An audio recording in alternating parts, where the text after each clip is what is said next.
राय और कमेंट्स उनके निजी विचार हैं। मेहमानों की राय को इंडिया टीवी या शो के होस्ट की राय ना मानी जाए। इंडिया टीवी का मकसद किसी भी व्यक्ति या वर्ग की भावना को ठेस पहुंचाना नहीं है।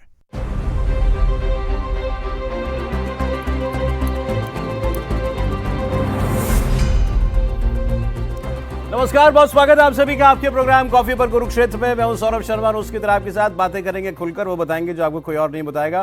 प्रदीप सिंह जी प्रोग्राम में आ गए। सर बहुत स्वागत है आपका। हमारे साथ मेरे जनरल अरविंद भाटिया जी हैं। सर बहुत स्वागत है आपका। बार बार आपको बताते हैं पाकिस्तान में, इस्लामाबाद में आपके फॉर्मर डिफेंस अटैचे हैं। कितने बरस कैसे काटे वहाँ पे पता नहीं जानता मैं, बताएंगे सर आज आपको। और वैभव सिंह जी हमारे साथ हैं, रोज आप उनको सुनते हैं दुनिया भर की खबरों में। आपका बहुत स्वागत है। आज हमें बात करनी है सर आसिम मुनीर की। तो विषय मैं आपको बताता हूं। आसिम मुनीर के खिलाफ पाकिस्तान के मौलाना खड़े हो गए हैं सारे, और उसके खिलाफ फतवा निकाला है मौलानाओं ने। और वो उसी लियारी टाउन में जहां वो हमारी फिल्म धुरंधर जिसके ऊपर बनी ना, वहीं ये सारे इस्लामाबाद में वो सारे मौलाना जो हैं पाकिस्तान के बड़े बड़े मौलाना, उन्होंने वहां पर एक कॉन्फ्रेंस की और वहां से फतवा निकाला कि ये आसिम मुनीर जो कर रहा है ये अन इस्लामिक है, गैर इस्लामी है। ये वहां पर साफ साफ कहा गया। तो वो ऐसे क्या काम कर रहा है उसकी बात मैं आपको बताऊंगा। लेकिन सर किसी ने कहा आसिम मुनीर आजकल बड़ा उड़ रहा है, कभी इस देश कभी उस देश, कभी लीबिया, कभी सऊदी अरेबिया, कभी जॉर्डन, कभी कहीं। तो मुझे याद आया सर, तो एक्सपर्ट्स हैं इसी बात के, वो बताएंगे। एक जनरल और उड़ा था एक बार, 17 अगस्त 1988 बहावलपुर से एक जहाज उड़ा C-130B। उसके अंदर बैठा हुआ था एक जनरल, और वो फिर हवा में एक ऊंचाई तक गया और फिर नीचे आके क्रैश कर गया। उसमें था जनरल जियाउल हक, जो 10 साल तक लॉन्गेस्ट सर्विंग आर्मी चीफ और प्रेसिडेंट एक साथ, जियाउल हक। और वो उस प्लेन क्रैश में मारा गया। कोई कहता है उसके अंदर आम की पेटियां रखी हुई थी जिसमें बम रखा था, कोई कहता है जहरीली गैस किसी तरीके से कॉकपिट के अंदर डाल दी गई, पायलट्स बेहोश हो गए क्योंकि मेडे भी नहीं हो पाया था, और वो क्रैश हो गया। तो उड़ने वालों का तो कब क्या हो जाए कोई कह नहीं सकता। मैं नहीं कह रहा कि इनके साथ होगा, हू नोज। तो ये है सर कहानी। लेकिन आसिम मुनीर के खिलाफ पाकिस्तान में फतवे जारी होना, ये क्या बताता है? देखिए, उससे पहले एक छोटा सा मजाक चलता है जो अक्सर बच्चे और थोड़ा बड़े भी बोलते हैं, कि एक दिन हवाई जहाज ने पूछा कि भाई, रॉकेट से पूछा कि इतना तेज़ कैसे उड़ते हो, वही टेक्नोलॉजी हमारी भी है। उसने कहा जिसकी पूंछ में आग लगी उसको पता होता है क्यों उड़ रहा है। तो आसिम मुनीर की पूंछ में आग लगी हुई है। भाई आप आए कैसे? आपने इस्लाम का सहारा लिया, तो शेर की सवारी आपने कर ली। अब शेर जो है दौड़ रहा है। तो अब जो फतवा जारी हो रहा है, आप जिसको आपने बेसिस बना, आधार बनाया अपनी सत्ता का, एक तरह से, मतलब इन शब्दों में नहीं कहा, लेकिन इस्लामी राज्य हम नहीं, वो पूरी तरीके से वही करता होता। हाँ। तो कहा शुरुआत इससे की कि जो है हिंदू मुसलमान एक साथ नहीं रह सकते, तो इसका मतलब हम इस्लाम के रास्ते पर चलेंगे। तो ये मौलवी कह रहे हैं कि तुम तो इस्लाम के रास्ते पर चल ही नहीं रहे हो, उसका उल्टा चल रहे हो। बिल्कुल। तो इस्लाम भी नहीं है, आपके यहाँ डेमोक्रेसी है नहीं, आप निर्भर हैं आर्थिक रूप से दुनिया के टुकड़ों पर कि कहाँ से भीख मिल जाए, कब मिल जाए, कैसे मिल जाए। अब तो भीख मांगना भी बंद कर दिया, कह रहे हैं कि दे के भूल जाओ। ये मत समझो कि कर्जा दे रहे हैं। लोन क्या होता है? हाँ, लोन क्या होता है। तो इस हालत में आपकी जो उड़ान है, मतलब जो सोच रहे हैं आप कि क्या कर लेंगे, भारत पर कब्जा कर लेंगे, अफगानिस्तान को हरा, अफगानिस्तान से खामखा आपने जो है मोर्चा खोल लिया। मैं वही बता देता हूँ सर, वो फतवा ही जारी इसलिए हुआ है कि ठीक आपने कहा कि तुम तो यहाँ, इमरान खान कहता था ना रियासत मदीना बनाने के लिए हम आए हैं, ये कुछ और बनाना चाहते हैं इस्लाम के नाम पे ही। तो पहले तो तुमसे बड़े जो इस्लामी हैं, तुमसे बड़े कट्टर तालिबान, उनके साथ तुमने जंग शुरू की। तो एक तो वहां उस बात को लेके बहुत गुस्सा है। दूसरा, जो तुम गाजा के अंदर फौज भेज रहे हो, आज खबर मैं आपको ये दे रहा हूं, आज एक खबर है कि इनकी लगभग फाइनल हो चुकी है बात अमेरिका के साथ कि ये फौज भेजेंगे। अखबार में तो नंबर तक लिखा हुआ था, 3,500 की फौज। और उसमें इनकी शर्त यह है कि लेकिन हम उस फौज के लीडर भी बनेंगे, क्योंकि उसमें और भी देशों की फौजें होंगी, टुकड़ियां होंगी। उसको लीड पाकिस्तान करना चाहता है, अपने हाई रैंकिंग जनरल को उसका हेड बनाना चाहता है, वहां एक हेडक्वार्टर खुलवाना चाहते हैं ये जो उस फोर्स को कमांड करेगा, और वो सब पाकिस्तान खुद करना चाहता है। तो इन दो बातों पर नाराजगी है और इस पर ही फतवा जारी हुआ। बिल्कुल जो आप कह रहे थे कि ये कौन सा इस्लामी काम है कि तुम फिलिस्तीन के लिए जो लड़ रहे हैं उनके खिलाफ तुम लड़ोगे, इजराइल के साथ मिलकर लड़ोगे, और यहां तुम लड़ोगे तालिबान से। पता है इससे बड़ा कुफ्र क्या होगा? जी, तो ये करके कोई सरवाइव कर सकता है क्या पाकिस्तान में सर? ना किसी भी हालत में नहीं। जो वो कर रहे हैं वो मतलब जो अपना अंत थोड़ा उन्होंने फास्ट फॉरवर्ड कर दिया, जल्दी बुला लिया है। थोड़ा लंबे समय तक इसको खींच सकते थे, लेकिन जो प्रेसिडेंट ट्रंप ने उनको लंच पे बुला लिया, उससे उनको लगा कि हमारी कीमत बहुत बड़ी हो गई है और हमारी काबिलियत बहुत ज़्यादा है। ये सिर्फ ट्रंप समझ पा रहे हैं, दुनिया में और कोई समझ नहीं पाया, हमारे देश के लोग भी नहीं समझ पाए। My favourite field marshal. हाँ, तो उसके बाद जो है उन्होंने जो उड़ान भरी, तो उनको क्रैश लैंड तो होना ही है। ठीक, सवाल है कब। दिक्कत क्या है कि ये क्यों आसिम मुनीर का के 2 सेंटेंस पूरे नहीं होते सर, कोई आयत कोट किए बगैर वो बात ही नहीं कर सकता अभी, क्योंकि रिसेंटली 2 और भाषण आए उसके, एक लीबिया में भी दिया था, एक यहीं पे कहीं और दिया, तो वो बात ही नहीं कर सकता। वो बात पे आयतें कोट करता है, तो लगता है बिल्कुल मौलाना। लेकिन प्रॉब्लम कुछ चाहिए, पैसे के लिए ये कुछ भी कर सकते हैं। अब इन्होंने जो शर्तें रखी हुई हैं ये फोर्स भेजने के लिए, उसमें ये है कि गाजा का जो होगा सो होगा, हमारे लिए क्या करोगे? पाकिस्तान में लॉन्ग टर्म इन्वेस्टमेंट, एड का पैकेज, इकोनॉमिक सिक्योरिटी, ये सारी शर्तें इन्होंने को दी हैं कि ये हमें अपने लिए चाहिए। और फिर ये मेजर नॉन नेटो एलाय इनके पास एक वो दे रखा था इनको स्टेटस, अमेरिका ने वो वापस ले लिया, तो वो भी इनको वापस चाहिए। फिर ये आर्म्स पैकेज भी चाहते हैं पाकिस्तान से। तो आसिम मुनीर ये रिस्क लेने के लिए तैयार है कि मैं अपने देश में इस्लामी लोगों के बीच में अनपॉपुलर भले हो जाऊं, लेकिन मैं ये कुछ पाकिस्तान के लिए लिया और उसके लिए अपनी फौज भेजनी पड़े मुझे गाजा के खिलाफ, तो मैं भेज दूंगा ये। लेकिन पाकिस्तान के लिए कोई नया नहीं है। देखिए, पाकिस्तान जो है 3 ए से चलता था, एक अमेरिका, एक अल्लाह और एक आर्मी। अब अमेरिका अल्लाह और आर्मी के बीच में आके खड़ा हो गया और उसने मुनीर को फंसा दिया।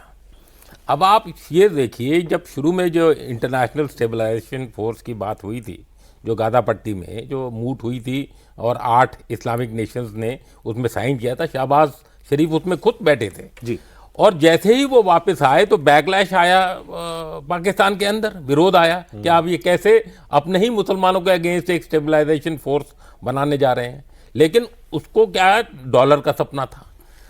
मुनीर ने बोला $10,000 पर सोल्जर लूंगा, इजराइल ने क्या बोला, $100 से ज्यादा नहीं दूंगा। तो ये आप गैप देखिए ना, कि उसने उसको औकात दिखा दी कि आप गरीब हैं, आप ये $100 से ज्यादा की बात ना करें। इन्होंने एस्पिरेशन दिखाई थी कि मैं $10,000 लूंगा। अब आप जब मुनीर को आप देखते हैं तो आप मुनीर को देखिए इस ढंग से कि वो पहला जनरल है, let's see his plus points first. पहला जो CDF बन गया, पहला जो 3 साल टेन्योर पूरा करने के बाद 5 साल की एक्सटेंशन ले ली, पहला जिसके पास तीनों आर्मी, नेवी, एयरफोर्स की कमांड अपने हाथ में आ गई, बिना यूनिफॉर्म से निकले हुए। बिल्कुल जिया थे, उन्होंने मार्शल लॉ एडमिनिस्ट्रेटर बने, मुशर्रफ थे, वो प्रेसिडेंट भी बने। तो उनको सबको अपनी गद्दी या ये जो यूनिफॉर्म थी उसको त्यागना पड़ा, तब वो जाके और उन्होंने एलिवेशन की। ये इसके बिना बन गए। पहले जिनके पास अब पूरा न्यूक्लियर कमांड एक तरह से उनके कंट्रोल में, न्यूक्लियर बटन उनके पास है।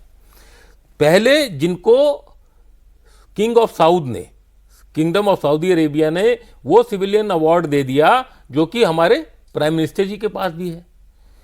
पहले जिन्होंने ऐसा म्यूचुअल एग्रीमेंट किया सऊदी अरेबिया के साथ कि डिफेंस पैक्ट, डिफेंस एग्रीमेंट, तो ये उनके वो प्लस थे, वो उनके मुनीर साहब के दिमाग में चले गए। वो ऐसे उड़ने लगे, वो भूल गए कि रूट शुरुआत कहां से की थी। शुरुआत तो की थी अपनी वो मुस्लिम, वो जो मदरसे से की थी, मदरसे से शुरुआत की थी। तो अब वो वहां फंस गए। अब फंस गए क्यों गए? क्योंकि इंटरनल जो सिक्योरिटी सिचुएशन है, चाहे वो बलूच हो, चाहे वो पठान हो, चाहे अब वो मौलवी हो। एक जमाना था जब एक कर्नल साहब के पास कोई मौलवी या कोई तंजीम का हेड जाता था तो 2-2 घंटे वेट करना पड़ता था। और अब ये जमाना आ गया है कि मौलवियों के पास जाके वेट करते हैं जनरल आर्मी के कि भैया हम आपके उसमें आ जाए, कोई शहादत हुई। आपने देखा भावलपुर और मुदरीके में कोर कमांडर साहब उधर गए हुए थे। वहां पर जब वो पढ़ा जा रहा था, उनका जनाजा निकल रहा था, तो वो वहां लाइन से खड़े थे। तो आपने देखा कि कैसे मौलवी जो हैं वो आर्मी से सुप्रीम हो गए हैं। और ये मुनीर भूल गया कि मैं बाहर जो हवा घूम रहा हूं, जो मैं ट्रंप के चक्कर में आ रहा हूं, तो मैं उसने अपने ग्राउंड लेवल पे अपनी कब्र खुद खोद। तो अब वो बैकलैश तो सर हमें वो तहरीके लब्बैक जब इन्होंने प्रोटेस्ट किया था भावलपुर में भी और लाहौर में, तो कितने लोग मारे गए उसमें, बड़ा ब्रूटली इन्होंने उसको क्रश किया। वो इसी के खिलाफ तो था कि गाजा के खिलाफ कोई फौज तुम नहीं भेजोगे, मगर इन्होंने उसको फोर्स से क्रश किया। अब वो फंस चुके हैं तो नहीं, बट दिस शोज कि ये आदमी वो करेगा, अगर इसके मन में आगे आए कि मुझे फौज भेजनी है फॉर वट एवर रीजंस, तो वो उसके लिए जो भी अंदर बैकलैश आएगा उसको वो क्रश करने के लिए तैयार है। सवाल ये है कि पाकिस्तान को समझते हुए इस्लामी मैटर्स में गाजा को लेकर आज तक जो भी ये पट्टी पढ़ाते आए हैं अपने लोगों को, कितना बड़ा बवंडर खड़ा हो सकता है अगर इनकी फौज गई गाजा में? कुछ नहीं होगा, कुछ नहीं होगा, कुछ नहीं होगा। और जिन मौलवियों की आप बात कर रहे हैं ये सारे सरकारी मौलवी हैं जो कल बैठे थे, और मौलाना फजलुर रहमान हो या उनके साथ में जो पूरे उलेमा बैठे थे, इनके इस प्रेस कॉन्फ्रेंस से ठीक 3 दिन पहले एक और उलेमा कॉन्फ्रेंस हुई थी जिसको एड्रेस आसिम मुनीर ने किया था, और उसमें पूरे मुल्क से 5000 से ज़्यादा उलेमा आए थे, बुलाए गए थे। ठीक है, और वहाँ पे जो इनके वाले जो अपने जो सरकारी जो मौलवी हैं ताहिर अशरफी टाइप, उन्होंने खड़े होकर ऐलान किया कि भाई आप जो कर रहे हैं हम हर एक चीज़ में आपके साथ हैं, और हमारे जितने मदरसों में जितने भी तुलबा हैं, जितने पढ़ने वाले बच्चे हैं, वो आप जब कहेंगे हम लब्बैक कह के आपकी हिमायत में, आपके सपोर्ट में हम लेकर के आएंगे उन बच्चों को मदरसों से।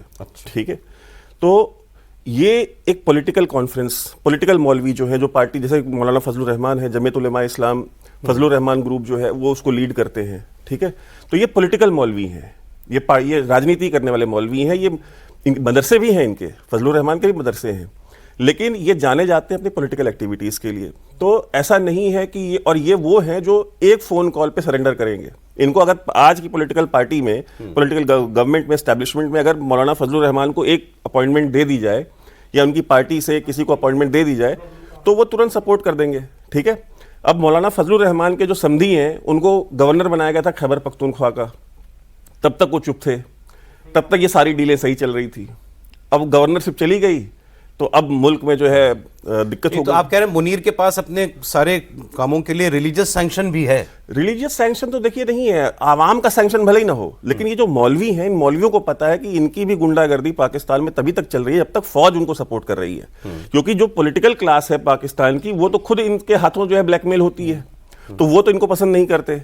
ठीक, लेकिन फिर भी ये इम्प्यूनिटी के साथ ऑपरेट करते हैं, क्योंकि फौज और आईएसआई हमेशा से इनके साथ में खड़ी रही है। अब तहरीक लब्बैक की आपने बात की, तहरीक लब्बैक से वो जलसा निकलवाया भी आईएसआई ने था, बिना सेक्टर कमांडर की मर्जी के वो अपने घर से नहीं निकल सकते, इतना बड़ा जलसा लेके थोड़ी निकले, वो निकाला गया और फिर उनको गोलियां मारी गई अमेरिका को दिखाने के लिए कि देखिए हम आपके लिए क्या क्या करने को तैयार हैं, हम आपको सपोर्ट करने की क्या कीमत अपने यहाँ अदा कर रहे हैं। हमारे यहाँ देखिए हमने 30-35 लोगों को मारना पड़ा, हमने मारा, लेकिन हम आपके साथ खड़े हैं। तो पाकिस्तान और आईएसआई जिस लेवल पे जा करके गेम खेलती हैं, ठीक है, अपने यहाँ मीडिया कंट्रोल्ड है, मीडिया में वही आएगा जो वो चाहते हैं, आईएसपीआर के थ्रू पूरा मीडिया कंट्रोल किया हुआ है, सोशल मीडिया पे भी इनके अपने सारे अकाउंट्स हैं, वो नैरेटिव है। अमेरिकन वेस्टर्न मीडिया में आपको हमने बताया इसी प्रोग्राम में कि $6 मिलियन इन्वेस्ट कर रहे हैं इन्फ्लुएंस करने के लिए वेस्ट में, लॉबिंग के लिए। तो एक पूरा एक नेक्सस, एक मल्टी प्रोंग स्ट्रेटजी उन्होंने बनाई हुई है कि कैसे ज़्यादा से ज़्यादा उगाही जो है अमेरिका से और वेस्ट से पैसे की आ सके। और ये जो मौलाना फजलुर रहमान का बयान है, ये स्टेटमेंट भर से ज़्यादा मैंने देखा है, सब पैसे के लिए, सब पैसे के लिए है। और ये इवन जो गाजा में भी जो जाना ये चाह रहे हैं 3,500, अच्छा आप ये देखिए जो इस्लामिक जो एक पहले से भी एक फोर्स बनी हुई है जो सऊदी अरेबिया लेड है, ठीक है, तो ये दूसरी फोर्स की जरूरत क्यों पड़ी भाई? जब एक सऊदी अरेबिया एक ग्रेटर सुन्नी मुस्लिम अलायंस उसने बना के रखा है, मिलिट्री अलायंस, जिसमें कि जिसके फोर्स कमांडर राहील शरीफ इन्हीं के फॉर्मर आर्मी जो यमन में लड़ रहे हैं, हाँ जो यमन में लड़ रहे हैं, ठीक है, तो उसमें तो राहील शरीफ पहले से बैठे हैं। तो एक नई स्टेबलाइजेशन फोर्स क्यों बनाई जा रही है? क्योंकि यहाँ पे जो कॉन्फ्लिक्ट जो होगा उसमें पाकिस्तान की फोर्सेस को एक बड़ा रोल देना है, ठीक है। सऊदी अरेबिया के अंदर क्यों देना है इनको रोल? इसलिए देना है क्योंकि देखिए मिडिल ईस्ट में जितनी भी मोनार्कीज हैं या एमिरेट्स हैं वो तो ऑलरेडी उनके ब्लॉक में है वेस्ट के, ठीक, वो मिलिट्री पावर्स नहीं है, वो इकोनॉमिक पावर्स हो सकती है, उनके पास पैसा बहुत हो सकता है, लेकिन मिलिट्री पावर्स नहीं है, उनके पास वो बैटल हार्डन्ड फोर्सेस नहीं है। पाकिस्तान की जो आर्मी है वो बैटल हार्डन्ड है और उनका अपना एक इतिहास है ब्रिगेडियर ज़ियाउल हक का कि उन्होंने जो है वहां जाकर के 25,000 फिलिस्तीनी पास में भी मारे हैं, तो पाकिस्तान आर्मी एक ऐसी है जो 25,000 फिलिस्तीनी मार सकती है, लेकिन एक अरब मुसलमान दूसरे अरब मुसलमान को मारेगा नहीं मारेगा। अच्छा, ठीक है, अच्छा, इसलिए ये भी एक डाउट है। वो तो मना किया उन्होंने, सऊदी अरेबिया ने मना किया, तभी ये नहीं। एक पाकिस्तान के जर्नलिस्ट की सर मैंने बात सुनी, आपने ये जो बात कही है इंटरेस्टिंग है कि अरब वाले सोच रहे हैं कि एक अरब मुसलमान दूसरे अरब मुसलमान को नहीं मारेगा, इनको मुला लो। ये यस, हाँ, क्योंकि पास्ट में भी उन्होंने किया है। साउथ एशिया के मुसलमान जो है ये मार देंगे, कैनन फॉडर है उनको ना, गोली चलाने के लिए, पैसे के लिए कुछ भी कर देंगे। पैसे के लिए कुछ तो वो पाकिस्तानी जर्नलिस्ट सर ये कह रहे थे कि ये जनरलों ने जो भी सोचा हो, लेकिन उस अपने सैनिक के बारे में जो तुम्हारे लिए सिपाही लड़ेगा उसके बारे में सोचो। अच्छा, पाकिस्तान में तो पैदाइश से ही आपकी रिलीजियस इंडोक्ट्रिनेशन शुरू हो जाती है। उसने कहा कि वो जो हदीसें पढ़ के जो बड़ा हुआ है यहूदियों के बारे में, उसको ज़रा तुम इमेजिन करो, वो इजराइल के सोल्जर के सामने खड़ा है, एक पाकिस्तानी मुसलमान सिपाही बंदूक लेके खड़ा है, साथ में इजराइल के यहूदी सोल्जर के सामने। उसके मन में पहली बात तो ये आएगी कि इसको मार के मैं जन्नत जाऊंगा। जिसके साथ खड़ा है उसको मार गया तो उसको जन्नत की सैंक्शन मिली हुई है। कैच 22 सिचुएशन है। वो वहां ऑपरेट कैसे कर सकता है, और कितना बड़ा मेस होगा अगर वहां पर मान लो इजरायली तुम्हारे सैनिक को गोली मार दें, तुम्हारे सैनिक इजरायली को गोली मार दें। मुझे उनकी बात बड़ी प्रैक्टिकल लगी। बिल्कुल लगती भी है। सवाल यह है कि उनके लिए निशाना पहला काफिर है, और वो तो काफिर है नहीं, हमास वाला। तो भाई उनको इजरायली को मारना हो कोई दिक्कत नहीं है, तो हिंदुस्तानी को मारना हो कोई। ये तो जो बलोच है, पश्तून है और जो सिंधी हैं, ये कौन से काफिर हैं? उनको भी नहीं मारते हैं। अफगान कौन से काफिर हैं? उनको नहीं मारते हैं। वो मारते, दो अलग अलग चीजें हैं। देखिए, जिस तरह का रिश्ता उनका इजरायलियों से है, यानी उनके मजहब को लेकर या जो कहिए, उनको उसमें यहूदी दिखता है सर, सीधे सीधे। वो यहूदी और हिंदू को छोड़ के बाकी के साथ वो थोड़ा सा हाँ, हो सकता है डिस्कशन। वो इस्लामिक जो आइडियोलॉजी है वो वहाँ काम नहीं करती अफगान के खिलाफ। वो टेरिटरी की लड़ाई है, वर्चस्व की लड़ाई है। यहाँ जो है कैलिफेट की लड़ाई है, यहाँ इस्लामिक आइडियोलॉजी की लड़ाई है। तो उन दोनों में बड़ा बड़ा बुनियादी फर्क है। ये आपकी बात ठीक है कि वो भी जो है कोई काफिर नहीं है जिनको मारते हैं। वो तो पाकिस्तान के अंदर भी हो रहा है। आप बलूचिस्तान क्यों जा रहे हैं, अफगानिस्तान क्यों जा रहे हैं, पाकिस्तान के अंदर भी हो रहा है। लेकिन वो उनके लिए धर्म युद्ध है, वो केवल लड़ाई नहीं है। भारत के खिलाफ लड़ना उनके लिए जो है मजहब का काम है। इजरायलियों के खिलाफ, यहूदियों के खिलाफ लड़ना उनके लिए मजहब का काम है। ये जो सवाल पूछ रहे हैं सौरभ जी, वो मामला वहाँ आता है कि उस सिपाही के मन में तो आएगा कि हमको क्या मिलेगा।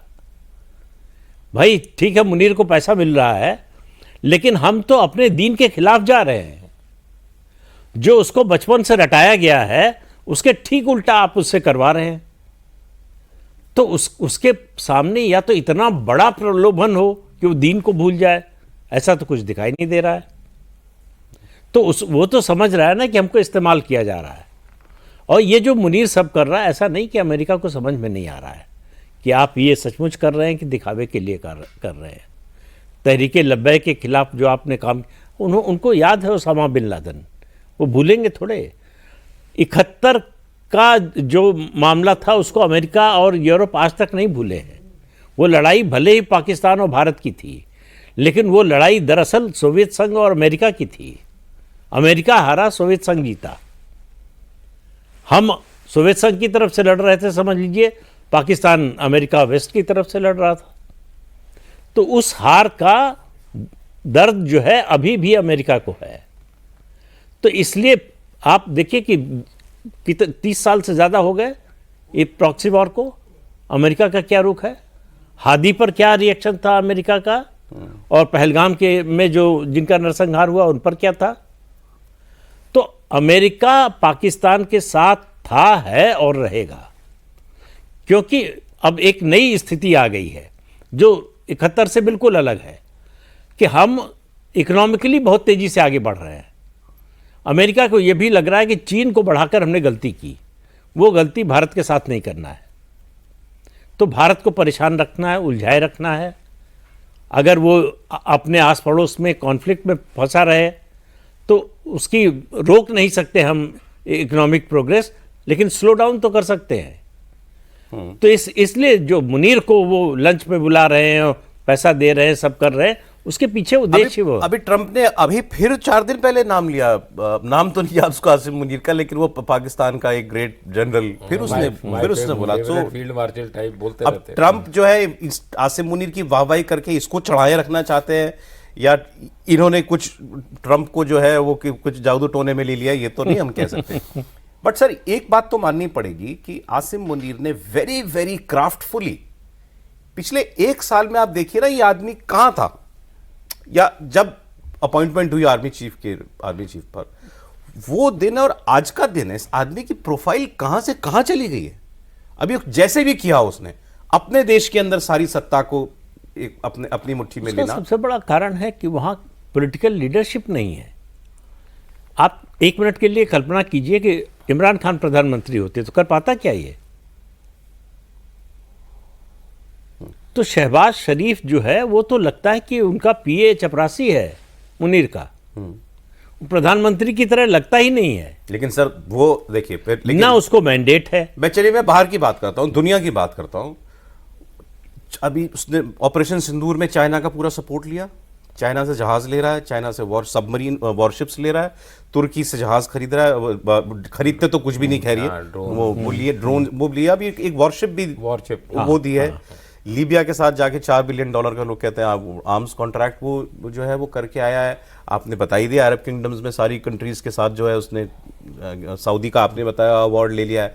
तो उसने पूरी मुस्लिम दुनिया और वेस्ट में अमेरिका और एशिया में चाइना, ये 3 इलाके तो उसने सेट कर लिए अपने लिए, इसमें तो कोई शक नहीं। ये बताइए इन 3 में से कोई भी पहली बात तो आप ये देखिए, आप बोल रहे हैं 3,500 का डील हुई है कि वो हमस जाएंगे, गाजा स्ट्रिप जाएंगे। इस 2025 में कितने पाकिस्तानी सोल्जर मरे, चाहे आप बोलिए तालिबान के साथ, चाहे खैबर पख्तूनख्वा में टीटीपी के अगेंस्ट, चाहे बलूच लिबरेशन आर्मी या बीआरए के अगेंस्ट, या सिंध या पंजाब में सैकड़ों, करीब 3,200, 185, 11 महीने में। तो 3,000 अगर 500 आप लगाएं या 200 लगाएं तो वो एक ब्रिगेड के वर्थ होता है। एक ये ब्रिगेड ही भेजना चाह रहा है, 3,500 अगर ये सोल्जर्स भेजना चाह रहा है वो।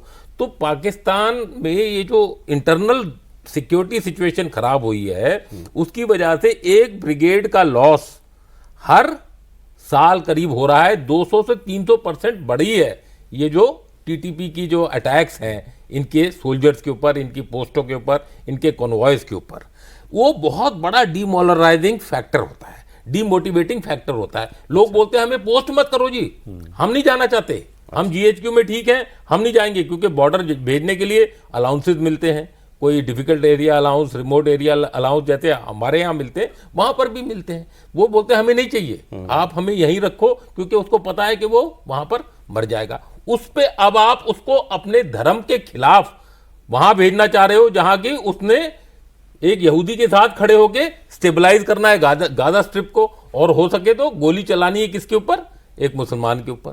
तो ये जो इंटरनल तो करना ही है उनको, ये जो इंटरनल स्ट्राइफ है, इसके साथ साथ उसकी मेंटल फैकल्टी में जो जवान है उस पर क्या असर पड़ रहा है, बहुत ही ज्यादा, और ये परमानेंट असर पड़ रहा है। वो दुविधा में है। अभी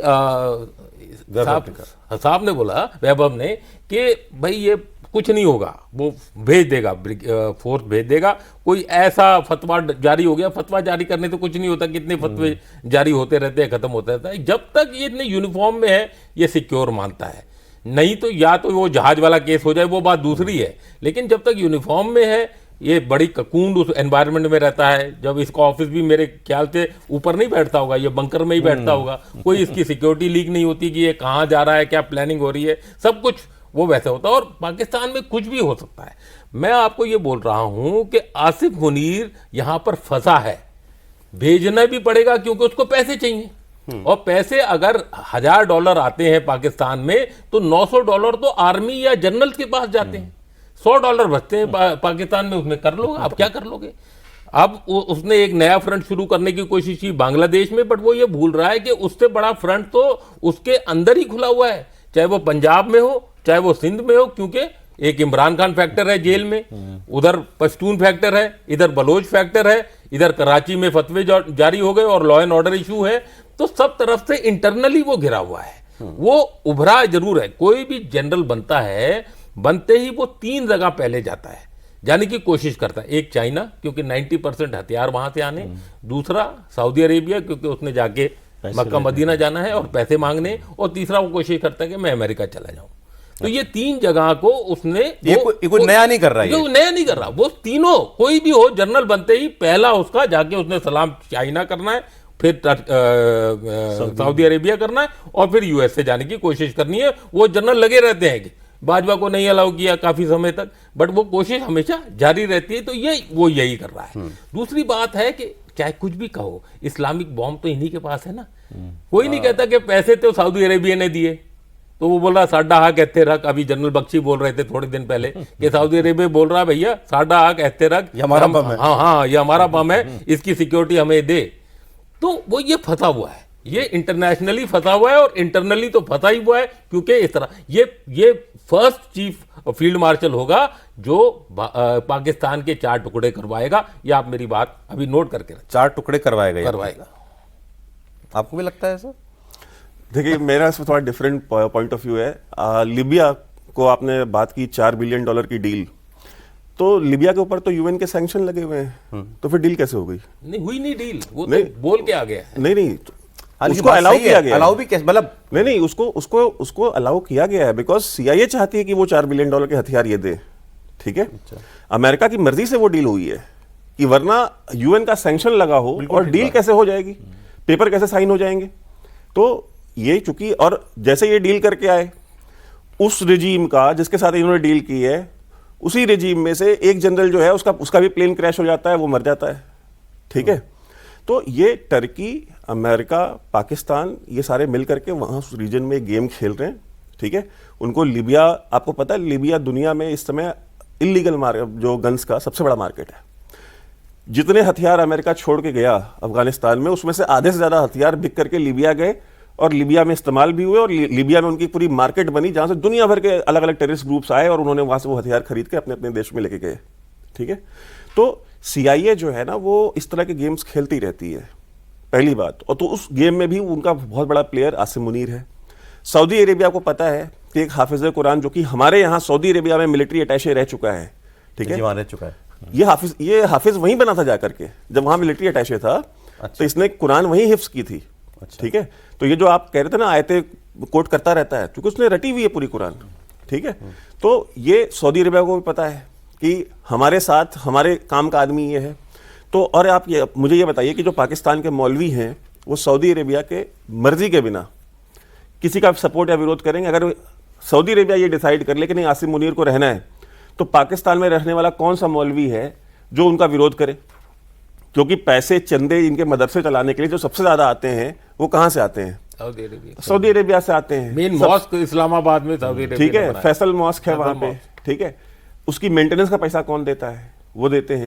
इतने जो मदरसे हैं, इन मदरसों में जो खाने दिए जाते हैं और जो रहने के लिए हर जाड़ों में जो कपड़े दिए जाते हैं, ये कौन देता है? Saudi Arabia. तो ये जो ज़कात का पूरा नेटवर्क है, तो अमेरिका के इंटरेस्ट में है कि आसिम मुनीर रहे, सऊदी अरेबिया के इंटरेस्ट में है कि आसिम मुनीर रहे। और देखिए, पाकिस्तानी, पंजाबी, सुन्नी मुसलमान जो है, हो सकता है जो पठान है आर्मी में वो ना लड़े, सिंधी न लड़े वहां जाकर, लेकिन जो पाकिस्तानी, पंजाबी, सुन्नी मुसलमान है, उसको कोई बात नहीं है कि वो न मारे। Long and short, Asim Munir इस वक्त बहुत ताकतवर है अपने देश में। आपने, और देखिए आपने, और इंटरनेशनल गेम भी ठीक खेला, इंटरनेशनल गेम ठीक खेल रहा है। बिकॉज आपके ही प्रोग्राम में मैंने आज से 1.5-2 साल पहले मैंने ये बात कही थी कि भाई देखिए, आसिम मुनीर जो है ना, ये जिस तरीके, वो he is more of a intelligence operator, ठीक है।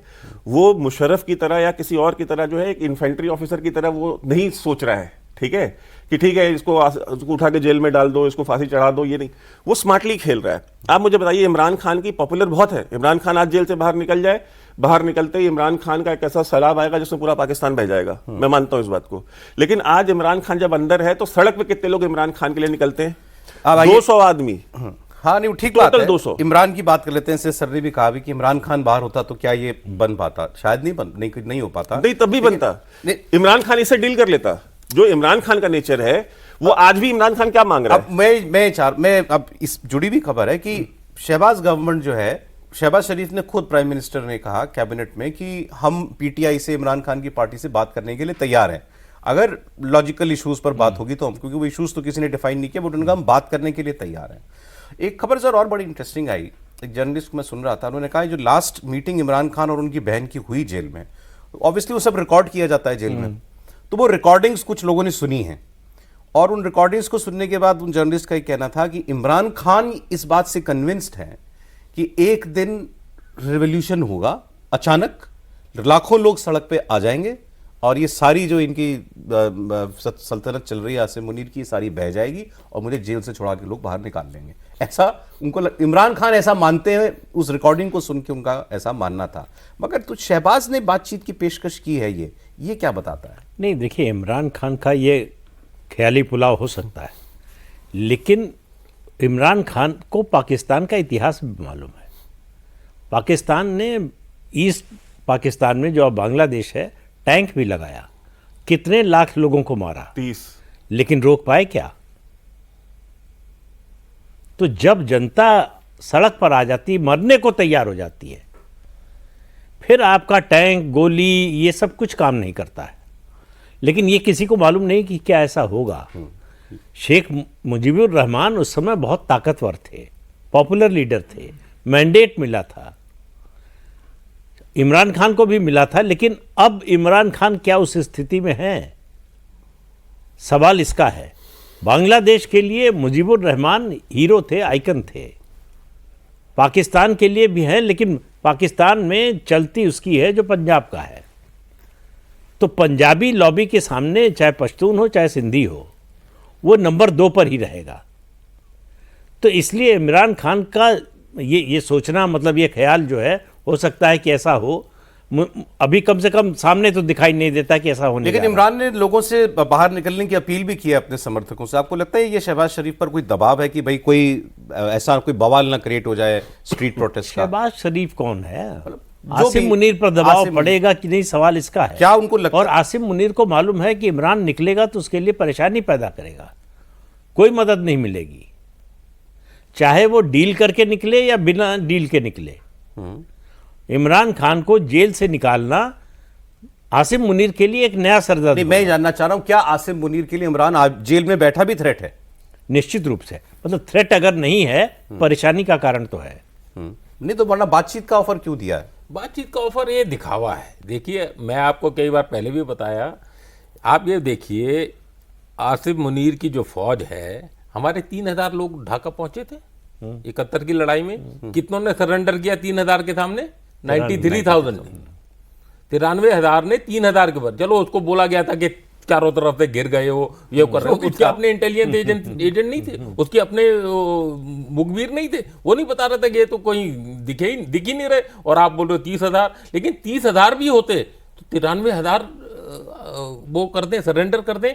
और वेबर ने बोला कि ये प्रोफेशनल आर्मी है। मैं मानता हूँ प्रोफेशनल है, क्योंकि जब आप यूनाइटेड ये मिडिल ईस्ट की आर्मीज को देखते हो, उनके सामने थोड़ी सी प्रोफेशनली आर्म्ड है।